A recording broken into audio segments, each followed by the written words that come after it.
نستغفره ونعوذ بالله من شرور أنفسنا ومن سيئات أعمالنا من يهده الله فلا مضل له ومن يضلله فلا هادي له أشهد أن لا إله إلا الله وحده لا شريك له وأشهد أن محمدا عبده ورسوله أما بعد.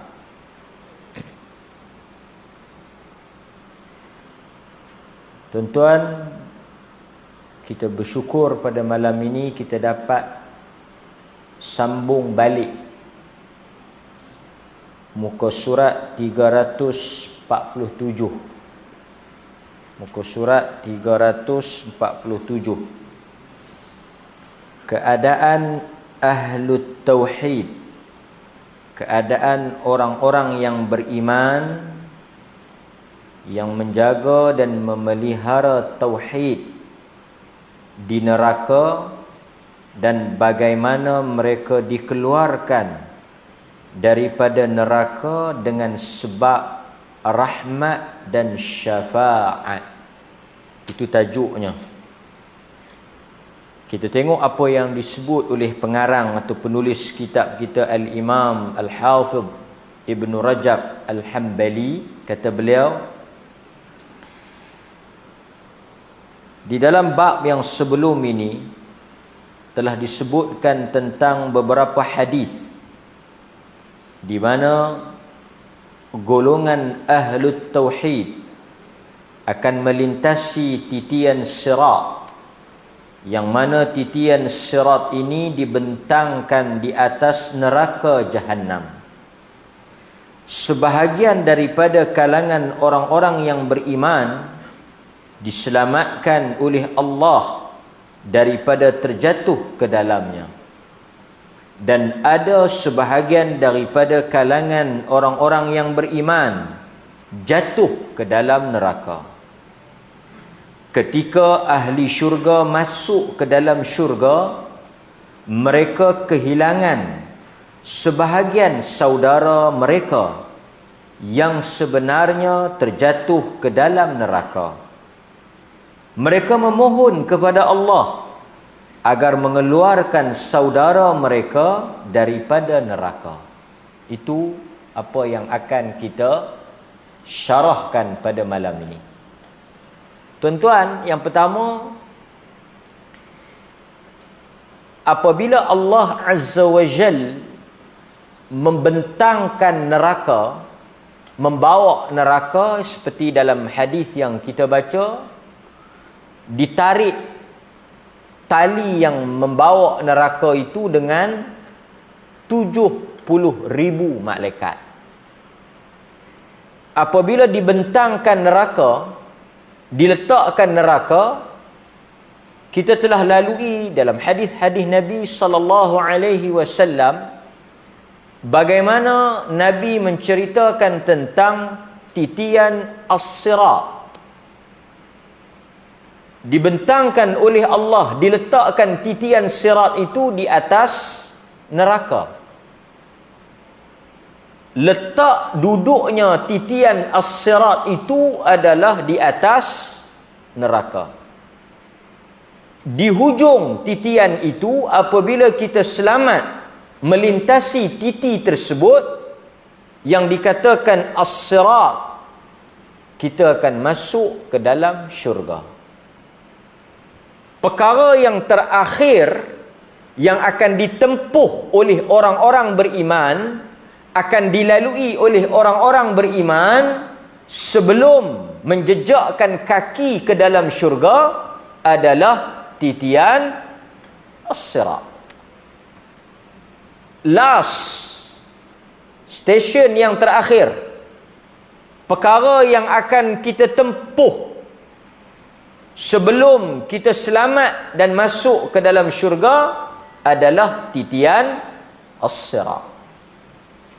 Yang kita baca dalam riwayat-riwayat yang datang, yang sahih, Nabi sallallahu alaihi wasallam seperti yang dinukilkan daripada para sahabah menyatakan bahawa titian ini yang pertama sangat licin permukaannya. Bukan sahaja ia licin, tetapi sifat kepada licin itu menggelincirkan orang yang berada di atasnya. Jangan lupa dalam tajuk yang sebelum ini, lantai ataupun dia punya permukaan titi itu sangat licin. Dan sifat kepada licin itu ialah menggelincirkan, menyebabkan orang yang berada di atasnya akan tergelincir dan terjatuh. Itu permukaan dia. Kemudian datang juga riwayat yang lain menyebut bahawa selain daripada permukaannya yang licin, ia juga lebih tajam daripada pedang. Lantai yang licin yang kita akan pijak dan berjalan di atasnya itu dinyatakan bahawa ianya lebih tajam daripada pedang, lebih halus daripada rambut. Dalam keadaan yang begitu menggerikan, dalam keadaan yang mustahil manusia boleh selamat, ditambah pula daripada hadis-hadis yang sahih menyatakan di kiri dan kanannya ada duri pencakok. Duri yang berada di kiri dan kanannya itu diperintahkan oleh Allah, dijadikan oleh Allah Azza wa Jal untuk menarik dan mencakok manusia supaya terjatuh ke dalam neraka. Inilah gambaran yang sabit daripada Nabi dan para sahabah tentang keadaan titian as-sirat, yang kesemua manusia wajib, tidak dapat tidak, mesti melalui titian ini. Tidak ada jalan dan tidak ada saluran, tidak ada bahagian yang boleh menyelamatkan kita, yang boleh kita pilih atau gunakan untuk kita sampai ke pintu syurga, melainkan titian as-sirat. Kita tak ada pilihan. Inilah jalan yang kita akan tempuh. Sebab itu tuan-tuan, kita semua ini akan berakhir 2021. Tahun 2021 ini akan melabuhkan tirainya esok. Apakah antara amalan yang boleh mempermudahkan kita untuk lalu titian ni? Apakah antara amalan yang boleh memudahkan kita untuk lalu di atas titian ini? Salah satunya tuan-tuan, dalam hadis Nabi sebut, man salaka tariqan yaltamisu fihi ilma sahhalallahu lahu tariqan ilal jannah. Sesiapa yang keluar menempuh suatu perjalanan, yaltamisu fihi ilma, dia menempuh satu perjalanan untuk menuntut ilmu, sahhalallahu lahu, Allah akan memudahkan jalannya untuknya, untuk orang yang keluar menuntut ilmu, keluar mencari ilmu, keluar untuk mendapatkan ilmu.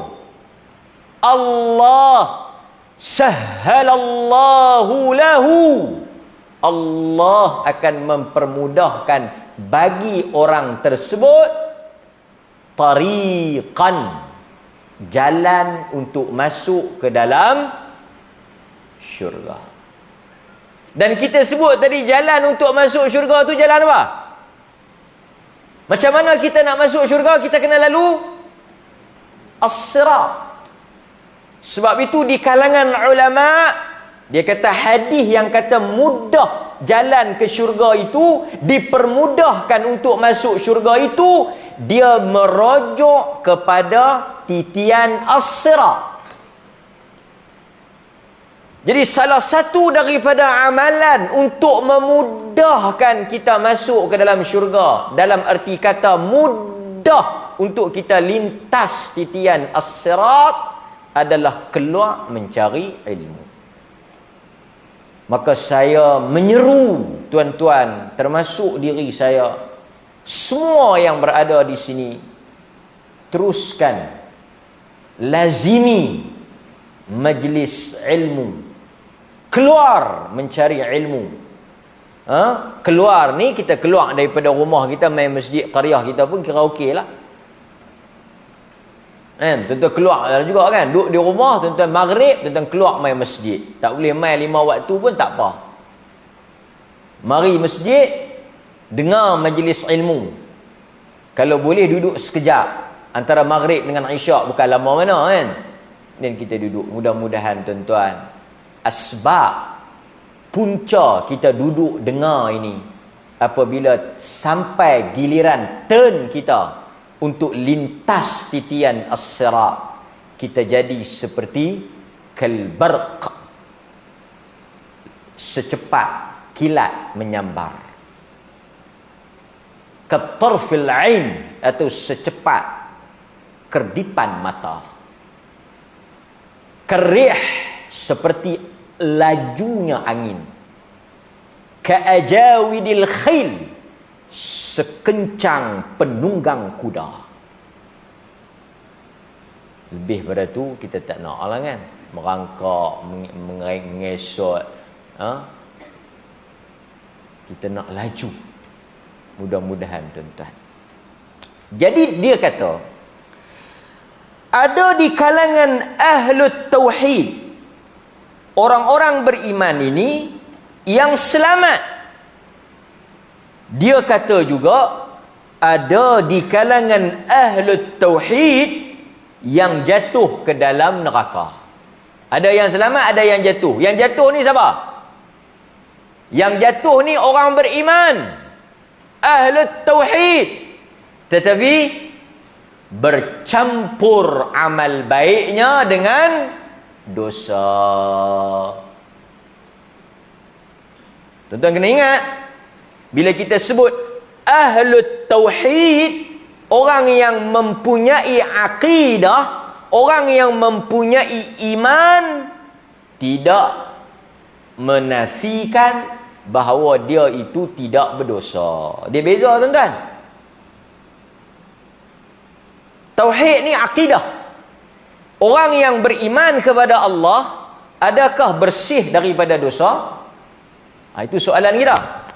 Adakah orang yang beriman kepada Allah, beriman kepada Rasul, beriman kepada Al-Quran, beriman kepada malaikat, menjaga akidahnya, adakah dia tidak terjatuh dan terlibat dalam melakukan dosa? Taklah. Sebab itu kita akan lihat nanti, ada di kalangan ahli neraka itu yang apabila dilihat di dalam amalannya, dipenuhi dengan dosa, dipenuhi dengan kejahatan. Sebab itu dia jatuh. Dia jatuh dulu, tapi diangkat keluar. Kenapa diangkat keluar? Kerana ada di dalam hati dia la ilaha illallah. Sebab itu kita katakan orang beriman ini ada juga yang menyandang gelaran fasiq. Fasiq, iaitu orang yang melakukan dosa besar, tapi dia beriman, dia Muslim, dia mengucap, tapi mungkin dia berzina, Mungkin berjudi, minum arak, rasuah, berbohong, apa lagi? Banyaklah dosa-dosa lain. Tetapi dari sudut akidah, dia Muslim. Dapat? Itu maksud dia. Ada di kalangan ahlut tauhid yang selamat, dan ada juga di kalangan ahlut tauhid yang jatuh. Okey. Yang selamat ni, bila dia selamat, dia masuk dalam neraka, dia tak sedar kata ada ahli keluarga dia yang jatuh. Bila dia tahu kata mereka jatuh? Bila dia perasan kata ada adik-beradik, Pak Long dia jatuh, Pak Menakan dia jatuh, yang kerja sekali dengan dia jatuh, anak murid dia jatuh, geng kayuh gerek sekali dengan dia jatuh, ada yang jatuh. Bila dia perasan kata pok ni jatuh? Bila mereka masuk dalam syurga, mereka pergi carilah. Kelih Pak Menakan kita? Aku tak kelih. Cari tak ada dalam syurga. So bila tak ada dalam syurga, barulah mereka sedar bahawa sebahagian daripada kaum keluarga, sanak saudara, rakan taulan, adik beradik, anak beranak yang tak sampai masuk. Tapi tak payahlah. Pasal apa? Kan macam tuan-tuan naik bot, orang main selamat banjir, naik bot sampai di pusat penempatan sementara PPS tu, tuan-tuan mesti masa naik bot tu mungkin tak perasan, sampai-sampai keluarga semua 7 orang sampai di pusat penempatan sekolah sementara yang orang tak tu 4 orang. Mana lagi 3? Mana lagi 3? Besar kemungkinan jatuh. Sampai-sampai mana dia? Ada? Tak ada. Jadi ini situasi yang kita akan saksikan. Tuan-tuan boleh bayang tak? Tuan-tuan masuk dalam syurga, berdiri dalam syurga, melihat kiri dan kanan, mencari di dalam syurga, tidak nampak, tak jumpa anak kesayangan. Habis dah. Orang semua dah masuk habis dah. Maka tahu dan sedarlah kita bahawa yang ditunggu-tunggu itu telah terjatuh ke dalam neraka. Pasal itu kalau tak mau dia jatuh, di dunia lagi tariklah sama-sama. Di dunia lagi hereklah sama-sama. Di dunia lagi ajaklah bersama-sama. Kerana kita bimbang. Kalau di dunia lagi dia nampak jauh daripada kita, dia nampak hanyut daripada kita, kita gagal untuk tarik dia bersama dengan kita, itu merupakan tanda-tanda bahawa dia akan terjatuh di dalam neraka. Maka dalam keadaan itu, kata hadis yang kita akan baca ni, mereka tidak tenang. Maknanya mereka tak berhenti di situ. Mereka menghadap Allah Azza wa Jal dan mereka minta supaya dikeluarkan dan dibawa masuk bersama-sama ahli keluarga mereka ke dalam syurga. Ini yang kita akan baca dalam hadis yang diriwayatkan daripada Zaid bin Aslam, daripada Atha bin Yasar, dari Abu Sa'id Al-Khudri radhiyallahu an. Hadis yang pertama ni kita akan baca hadis Abu Sa'id Al-Khudri radhiyallahu an. Okey. Hatta idza khalasal mu'minun minan nar. Tuan-tuan boleh tengok dia punya translation di dalam buku tuan-tuan. Dia tak bawa teks Arab dia. Saya akan baca teks Arab dia, tuan-tuan boleh tengok dia dah terjemah di situ. hatta idza khalasal mu'minun minan nar, apabila telah selamat orang-orang beriman daripada neraka, yakni selamat di sini mereka dah lepas masuk ke dalam syurga, mereka dah selamat daripada titian as-sirat, mereka telah dibawa oleh Allah dan mereka tidak terjatuh ke dalamnya.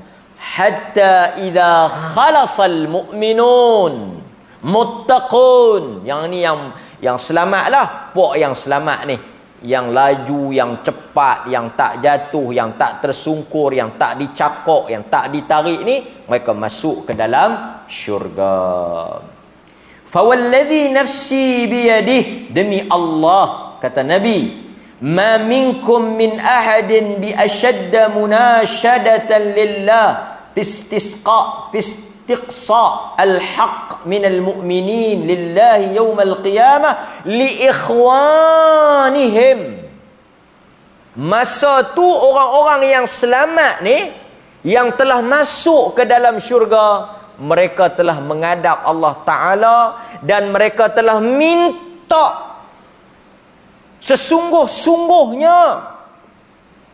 Macam kita habaq, macam kita pergi desak lah, dalam bahasa yang mudah kita nak faham, kita macam mendesak. Maksudnya kita memang harap sangat, kita berunding, kita pergi merayu, merintih sesungguh-sungguhnya di hadapan Allah Azza wa Jal. Untuk siapa? Orang-orang yang dah masuk ni. Kalau kita tuan-tuan ini yang kata ahli syurga ni, kalau kita tuan-tuan dah masuk, tengok tak ada, habuan lah,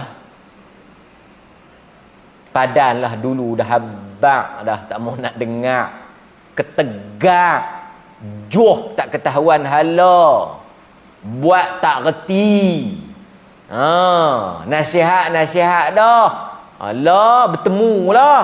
Tidak, itu bukan sifat ahli syurga, itu bukan sifat orang beriman. Mereka pergi setelah mereka selamat, setelah mereka masuk ke dalam syurga, mereka tidak berpuas hati dengan selamatnya diri mereka. Sebab itu kata para ulama, sangat beruntung manusia yang mempunyai saudara yang beriman. Sangat beruntung kalau kita ada di kalangan ahli keluarga kita orang-orang yang beriman. Sangat beruntung mempunyai kawan-kawan yang beriman, saudara yang beriman, teman yang beriman. Kerana mereka inilah yang akan mengingati kita di akhirat esok. Mereka lah akan bercakap di hadapan Allah bagi pihak kita. Ada tok ke, tok wan ke, pak menakan ke, anak saudara ke, jiran ke, kawan ke, yang beriman. Tapi jangan duk harap kata orang utara, jangan duk harap ketui dia saja. Tahu tak? Tui tak tui. Dia kata, hang aku tengok seronok semacamnya. Dia kata, mak aku tiap-tiap malam pergi masjid. Pak aku pun tiap-tiap malam pergi masjid. Jadi aku tak payah pergi dah. Pasal aku harap tui mereka. Mereka nanti nak tarik aku. Macam mana tuan-tuan? Macam mana? Beli Axia baru kat mak, automatik. Dia kata, mak ni, awak yang beli kereta baru, nak bagi mudah mak pergi masjid. Bagus abang. Minyak kalau habis, abang.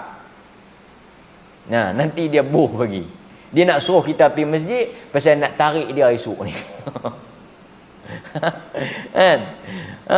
Nak hantar mak pergi umrah lah, bagus lah. Tapi dia duk mempergunakan. Tuan-tuan jangan lupa, dalam ayatul kursi Allah kata apa? Allah kata apa ayat kursi? Betul, mereka boleh tolong kita. Tapi yang nak ditolong itu juga, man dzalladzi yashfa'u 'indahu illa bi'idznih. Mungkin si ibu tu nak pergi sambak tangan anak tu, mungkin si mak tu nak pergi tarik tangan anak tu, tapi Tuhan kata tak boleh. Sebab itu syarat-syarat kepada syafa'ah, yang pertama, yang nak tolong tu layak. Asy-syafi', yang nak bagi tu dia layak untuk tolong. Yang kedua apa dia? Yang nak ditolong itu juga diizinkan oleh Allah untuk mendapat pertolongan itu. Dia mesti dua pihak itu mendapat green light daripada Tuhan. Sebab kalau yang betul, mak tu beriman, ayah tu beriman, anak tu beriman, dia itu mendapat izin daripada Allah, dia boleh menolong, dia boleh bagi syafaat. Tetapi bila dia habaq, siapa yang hang nak tolong? Aku nak tolong anak aku, ya Allah. Anak hang tak boleh, orang lain hang boleh. Pasal apa? Anak hang terhalang daripada mendapat izin untuk ditolong. So jangan kita berada pada keadaan yang selesa. Kita juga nak kena pastikan diri kita layak untuk diizinkan mendapat syafaat. Jadi tuan-tuan yang ada keluarga, kawan-kawan, ingat mengingati, nasihat menasihati. Nampak? Okey? Kemudian kemudian Nabi kata apa? Li ikhwanihim alladzina finnar.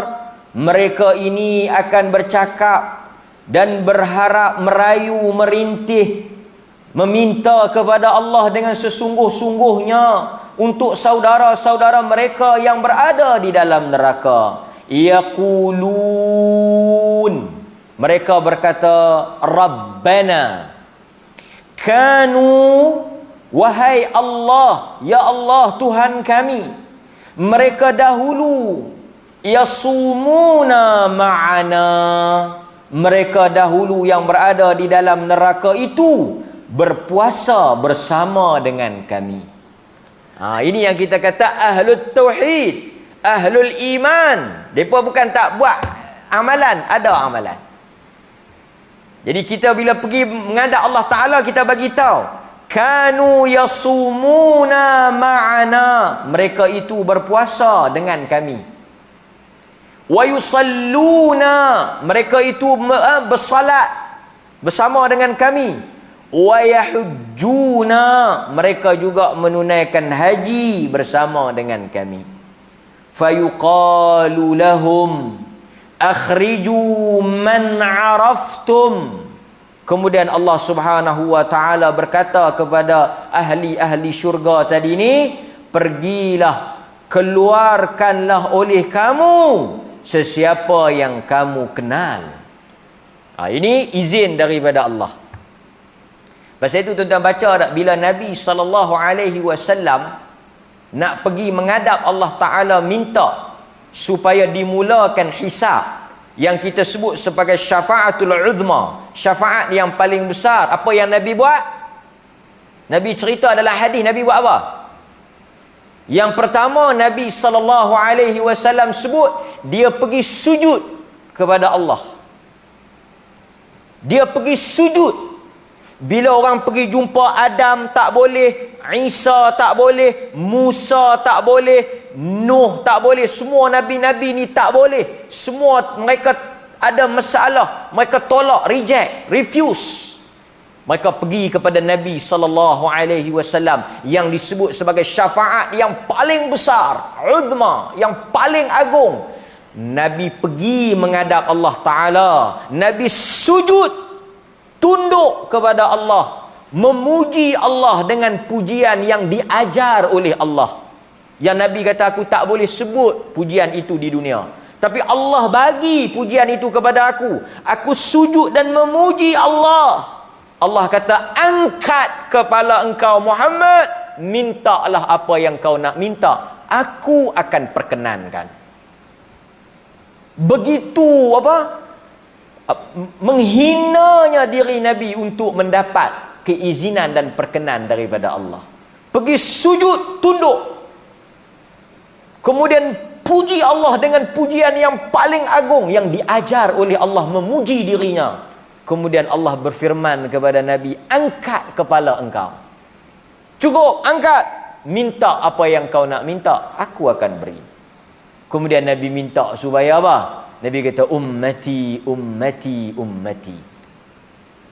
Di antara benda yang Nabi sebut, Nabi minta apabila Allah mengizinkan, memperkenankan, menitahkan supaya Nabi minta, Nabi mulakan dengan ummati, ummati, ummati. Nabi kata, aku minta bagi pihak umat aku.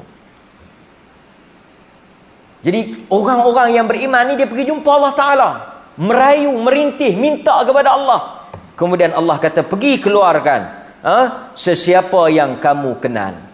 Fatuharramu suwaruhum 'alan nar fayukhrijuna khalqan katsira qad akhadhatin nar ila nisfi saqih wa ila rukbatih thumma yaqulun. Mereka pergi tuan-tuan, mereka boleh kenal lagi. Pasal apa mereka boleh kenal lagi?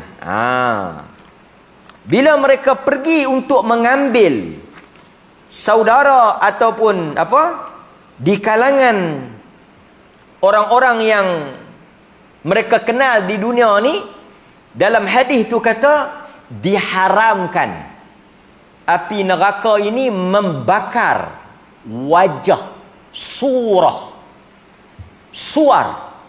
Diharamkan api ini untuk bakar muka. Sebab apa? Sebab untuk kita recognize, untuk kita nak kenal siapa dia ni, dia duduk di mana? Muka.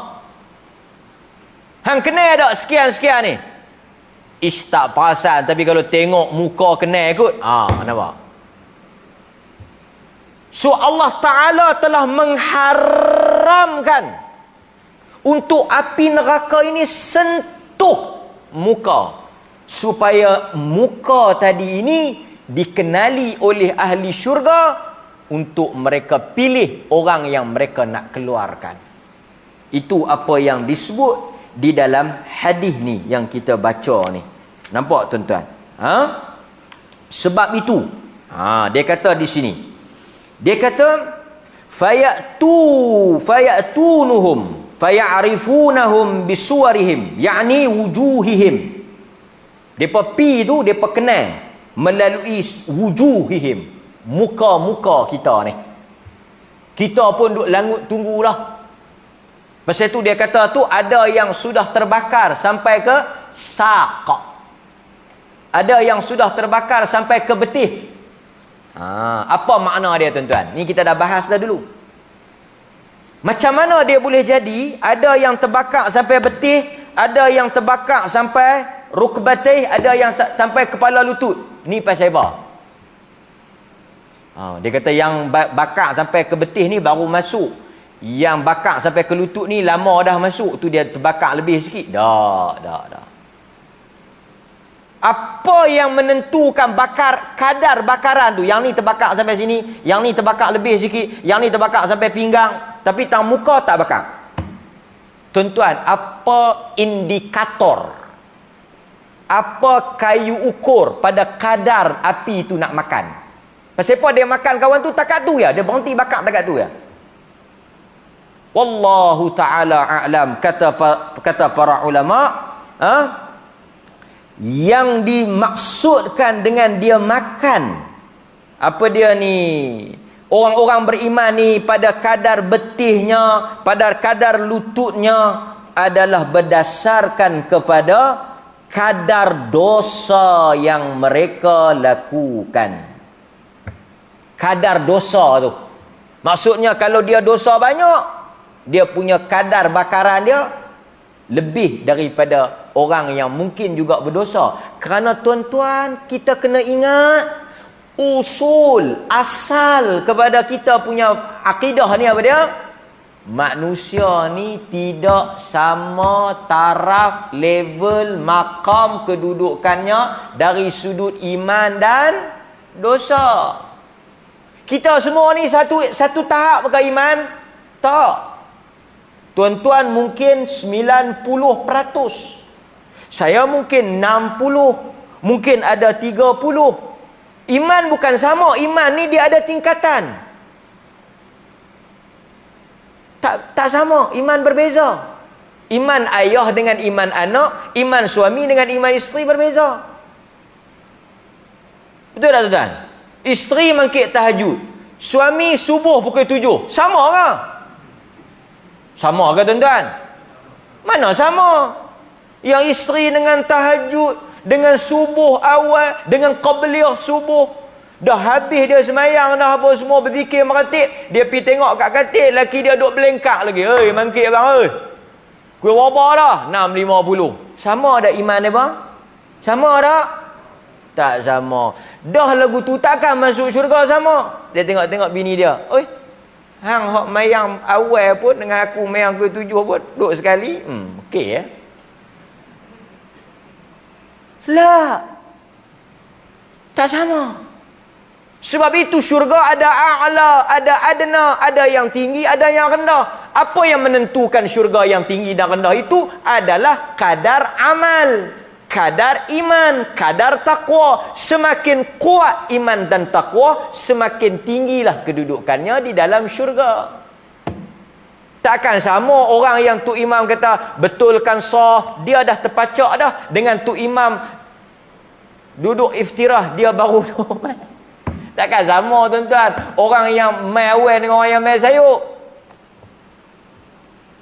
Dia kata hang tiap-tiap kali masbuk, aku tu imam duduk tengok muka aku tetap masuk duduk sekali. Tak ada beza tuan-tuan, nampak? Tak sama. Pasal itu ada beza setiap manusia itu. Demikian juga dosa. Dosa ada yang kabair, ada yang sagair, ada yang dosa besar, ada yang dosa kecil. Nampak?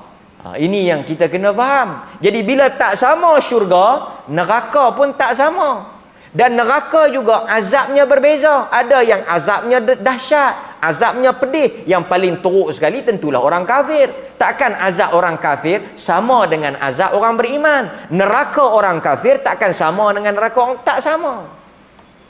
Maka ini yang kita perlu faham. Tapi tuan-tuan jangan seronok pula. Oh, dia kata kalau bakar takat atas, bakar takat kepala, bakar tak buku lali, atas lain tak terbakar, tak apa, tahan pi ya. Jangan mamai tuan-tuan. Ahwanul azab, seringan-ringan azab itu terbakar kakinya, tetapi yang menggelegaknya bukan sekadar kaki, otaknya kan? Tapi saya nak bagi tahu tak sama. Kerana Nabi kata ahwan, ada yang paling ringan. Kalau ada yang paling ringan, maknanya mesti ada yang paling berat.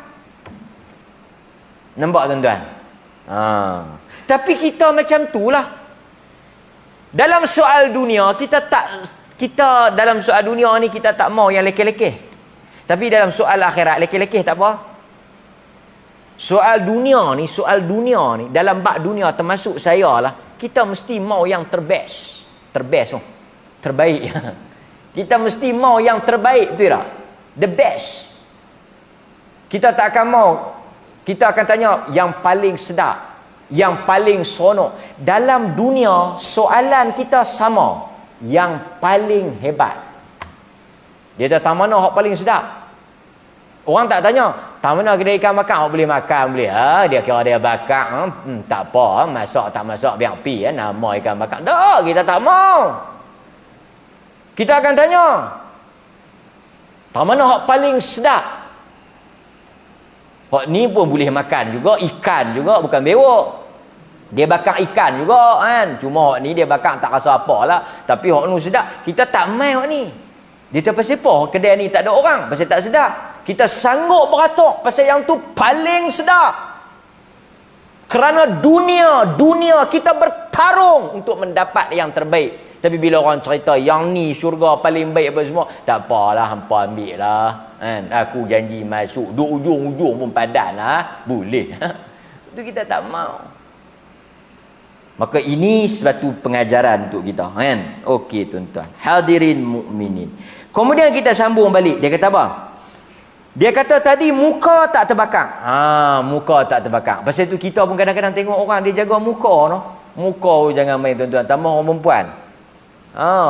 Muka juga dia jaga. Pasal itu kan, habis beratus-ratus ringgit pasal nak pergi nampak muka elok. Muka ni jangan main-main kan. Pasal itu Nabi larang pukul di muka. Muka ni satu kehormatan bagi manusia. Kemudian dia kata apa lagi? Dia kata was-suratu tutlaq 'alal wajh. Bila sebut gambaran, bila sebut gambar surah, dia mesti merujuk kepada wajah. Boleh juga kepada kaki, tangan, semua boleh juga, tapi dia kata yang maksud bila dia kata tak terbakar surah gambaran itu wajah lah, kan? Wal muradu huna man. Dan dia kata yang dimaksudkan bahagian muka yang tidak terbakar itu kerana apa? Atharus sujud. Atharus sujud, iaitu bekas daripada kesan sujud. Jadi bahagian yang kita sujud tu tak terbakar oleh neraka. Ini berdasarkan hadis yang diriwayatkan kama fis sahihain, seperti hadis yang diriwayatkan oleh al-Imam al-Bukhari dan Muslim, harramallahu ta'ala 'alan nar, Allah telah mengharamkan ke atas api neraka an ta'kula athar sujud, untuk api neraka itu memakan bekas dan kesan daripada sujud. Nampak? Jadi dia tak makan tu disebabkan oleh kesan ataupun bekas tempat. Termasuk juga kita boleh faham 7 anggota sujud tu tak disentuh, kerana itu juga termasuk dalam anggota sujud, kan? Dan Nabi juga akan kenal kita melalui kesan daripada sujud. Nampak? Tapi kalau seumur hidup tak pernah sujud, berat jugalah, kan? Okey, kemudian kita sambung lagi. Dia kata apa? Dia kata thumma yaquluna rabbana ma baqiya fiha ahadun mimman amartana bih. Kemudian depa kata, ya Allah, kami telah pilih dan telah bibuk keluar semua orang yang engkau sebutkan tadi ni, yang mana yang layak, yang cukup syarat tu kami dah bawa keluar dah. Tapi masih ada lagi yang tak keluar. Maka Allah Subhanahu wa taala berfirman, irji'u, pergi lagi, pergi lagi, pasal ada lagi dalam neraka tu, pergi lagi. Siapa dia? Faman wajadtum fi qalbihi mithqala dinarin min khairin fa akhrijuh. Sesiapa yang hampa kenal, yang hampa tahu di dalam hati dia, amalan dia ada kebaikan walaupun sebesar dinar, kalau hampa kenal tahu, pergi ambil, bawa keluar. Amalan sebesar dinar, yang dinar tu duit emas tu lah, kan? Dinar, dirham tu. Kalau amalan sebesar dinar, tuan-tuan, kejahatan dia tak tahu sebesar mana, kan? Sebesar duit shilling tu je kebaikan dia, apa tak tahulah, tapi besar tu lah duit shilling tu, itulah kebaikan dia, kan? Allah kata kalau hak tu pun ada, hampa kena ambil, bawa keluar. Walaupun baik dia tu tak banyak, sikit sebesar dinar, bawa keluar. Maka keluarlah second batch. Kita bagi laluan pada azan. Sekejap lagi kita habiskan hadis ni dan kita tangguh kelas insya-Allah taala.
irji'u faman wajadtum fi qalbihi mithqala dinarin min khair.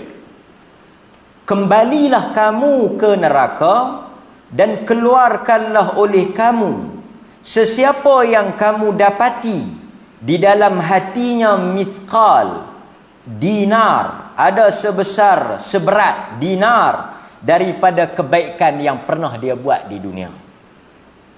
Fa akhrijuh, ambil dan keluarkan dia daripada neraka. Tarik dia keluar. Kemudian mereka pun pergi dan buat. Ambillah pula orang yang kebaikannya sebesar dinar, kejahatannya lebih besar daripada kebaikan dia. Ambil, bawa keluar. Kemudian tuan-tuan, mereka pun fayukhrijuna khalqan kathir. Ramai yang mereka dapat keluarkan. Setelah itu thumma yaqulun rabbana lam nadhar fiha ahadan mimman amartana. Dah habis kami ambil. Siapa-siapa yang ada kebaikan sebesar dinar, semua dah keluar. Kemudian Allah kata lagi kepada mereka, irji'u, pergi lagi. Faman wajadtum fi qalbihi mithqala nisf.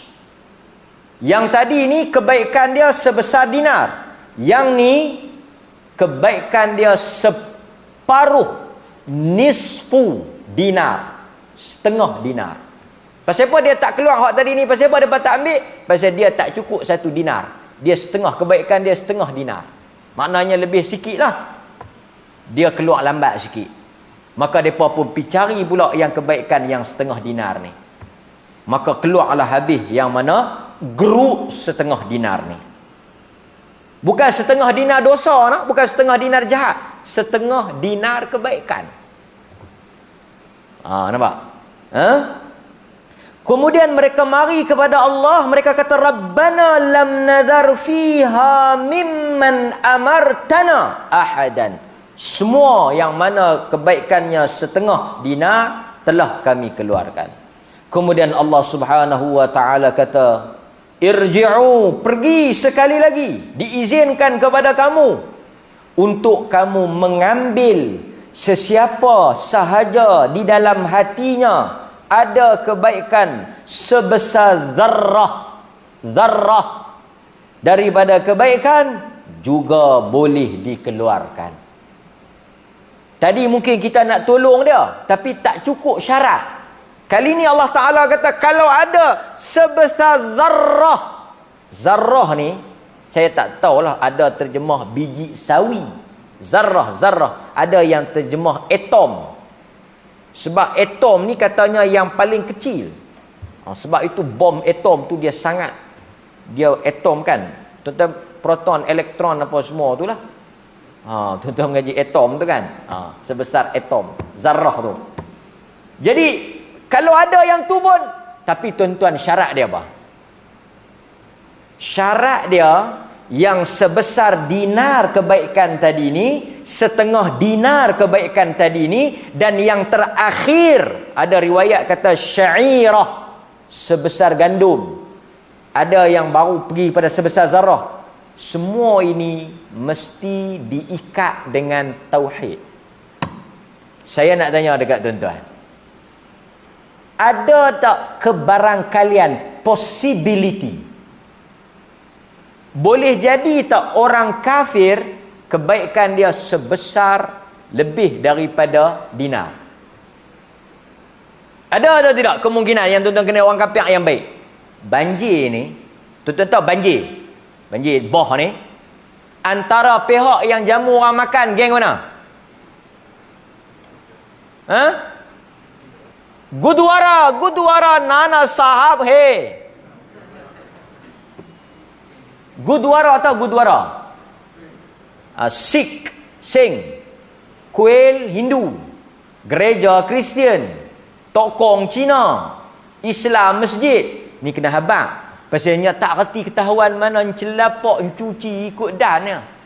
Bagi ketahuan yang ni masjid yang bercuci lah. Kan? Tokong kuil tu biar mereka lah. Kan? Kalau Gurdwara ni untuk orang Sikh, Guru Nanak. Kalau di Perlis ada Gurdwara? Ada. Dalam Kangak tu ada Gurdwara. Esok kalau tak ada apa-apa, pergi buat lawatan sambil belajar. Mengenal rumah-rumah ibadat. Anjuran Jawatan Kuasa Qaryah Masjid Baruh. Masuk dalam aktiviti tahunan, hantar pergi ke Jaid. Bentang dalam Muktamar Agung. Kan? Gurdwara dalam tengah kangak tu. Depan OZ Home tu ada gurdwara. Depa jamu orang makan, tuan-tuan. Depa ni vegetarian. Depa jamu, depa masak. Siapa yang banjir bagi makan, jamu makan. Ni semua. Dal, cipati pun semua ni. Kan? Free of charge. Takkan sebesar dinar. Oi, sayur mahal tau lah ni. Sayur mahal. Lah ni siapa makan sayur kaya? Kita rabuk ke tepi-tepi jalan tu ya sayur. Sayur mahal. Depa jamu sayur.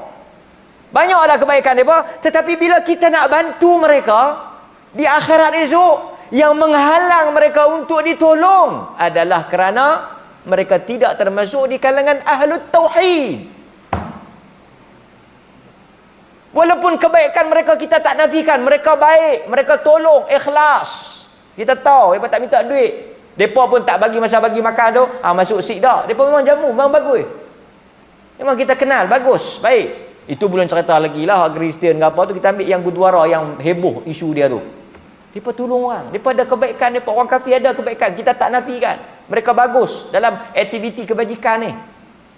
Tetapi kita ambil contoh, tuan-tuan, apa yang berlaku kepada bapa saudara Nabi SAW, Abu Talib. Itu manusia yang kita kata terbaik lah. Pasal apa? Pasal dia bukan tolong orang biasa. Dia bukan tolong orang banjir. Dia bukan tolong orang ni, dia tolong Nabi. Nabi dia tolong. Dia bagi makan Nabi. Nabi tu dia yang bela daripada kecil sampai besar. Dia bagi makan, dia jaga. Orang tak berani tempuh Nabi kerana dia ada.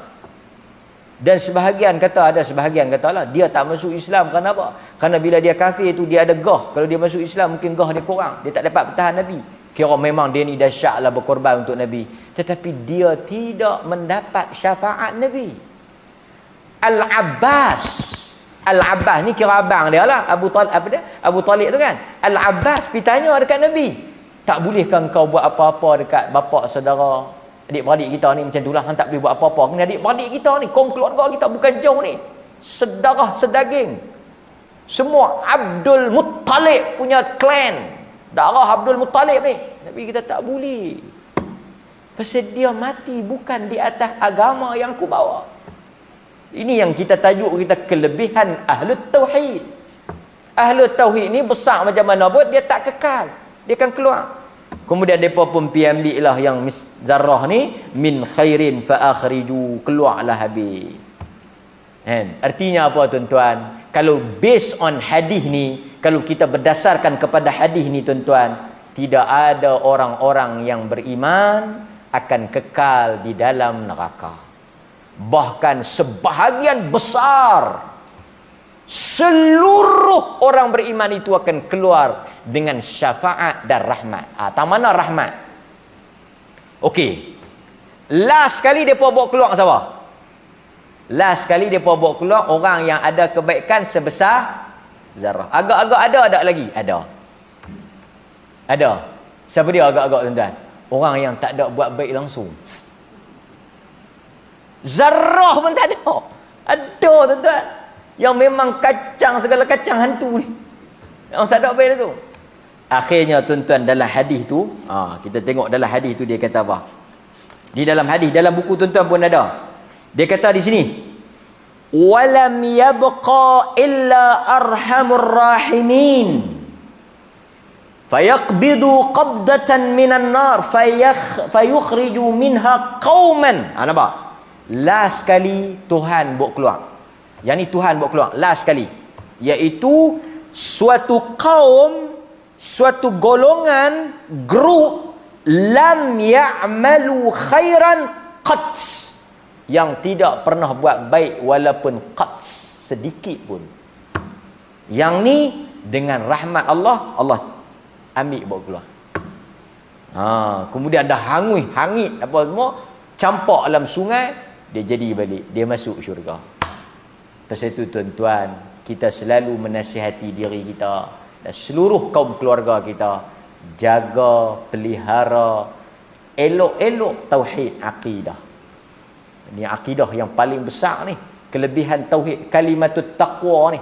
Sebab dia menjadi penentu sama ada kita kekal atau kita keluar daripada neraka.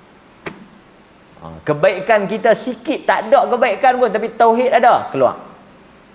Pasal itu Nabi kata, man qala la ilaha illallah khalisan min qalbih. Siapa yang mengucap la ilaha illallah, syahadah, ikhlas, bersih daripada hati dia, jujur, benar, dia akan masuk ke dalam syurga.